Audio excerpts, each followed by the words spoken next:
On guys, first Periscope live from Florida, not Fort Myers, what am I talking about? Delray Beach. To finish that topic, what it says or what it would say is, so when the time comes that you need to, your dog doesn't have a meltdown because it's never practiced that, it doesn't know how, right? So I'm gonna head outside real quick. Come on guys. Got these goobers, these two, Soko. Had Bella on a walk a little bit earlier. Let's go check up on her really quickly. Morning, guys. Morning. We'll catch up in just a second here. I'll fill you in on what we're doing. It's just a thought bubble. Sometimes I get these thought bubbles that pop in my head, and I want to come on, Bentley. I want to just share it with you guys. No, we're in Florida. We're in Florida. We got some dogs to train over here. Let's see what Bella's up to. Where are you? Feel bad and they feel like they're being a better owner by always giving in to what their dog wants. Oh look, the dog just wants to say hi. Oh look, the dog just wants to play. Oh look, the dog wants to play fetch. Oh look, he just wants to come in for affection. That's all he wants, and then he'll be fine.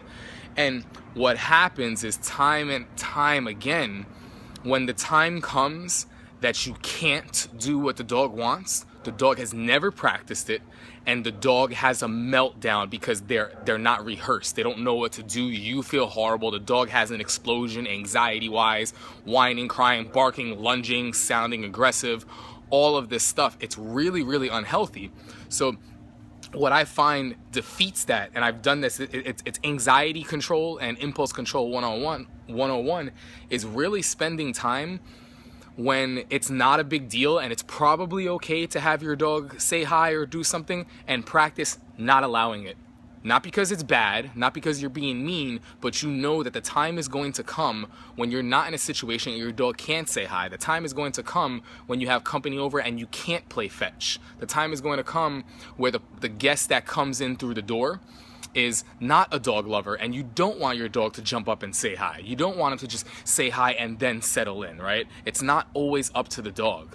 And you're actually being more fair to your dog if you teach them that and you train that before. Oh, am I frozen here? I'm sorry, guys. I might be in and out. You guys might be catching up. It's actually healthier for the dog and more humane for the dog if you train that, so that when the time comes, they're like, oh cool, I know how to chill out.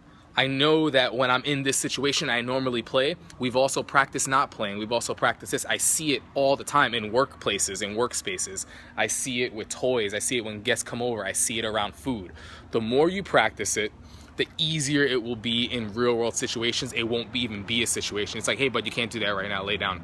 Hey girl, nah, I can't do that, I need you to do this. And they're not like, because the only time you ever try to practice it is when you absolutely need it, right?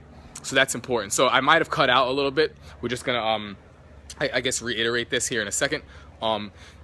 You must, yeah, and that's the thing. But the thing is, when you're, and I don't want people to get offended by this. When you're soft, and the only time, like, you always give in. You think you're a good dog owner. Oh, my dog just wants this. I want to give. Oh, you want this? Okay, cool. Oh, you want that? Here. What happens is when the time comes that you can't give them what they want, they have a meltdown. You haven't trained them for the real world. This is the real world. This is the reality. You can't always get what you want. It just can't happen. We don't get it. Our dogs don't get it. Our kids don't get it. You could be grandparents as much as you want to spoil your grandkids. They don't always get it. It's just the reality of life. So if you don't train that, if you don't prepare for that, you're gonna spoil them to the point where they can't function. And I literally see dogs that cannot function in the real world because they're used to getting everything when they want it.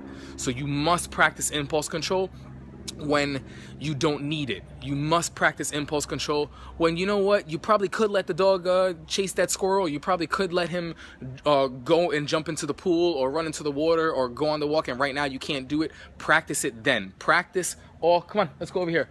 Practice all the little things so that when it comes time, the little things that don't matter, essentially. It doesn't matter that I don't give you, you know, I'm losing my train of thought here. It doesn't matter that right now, yeah, you can probably do that. It's not a big deal if you get there, but you know what? I'm gonna work on it for me, and I'm gonna actually try and stop that. So just a little thought bubble.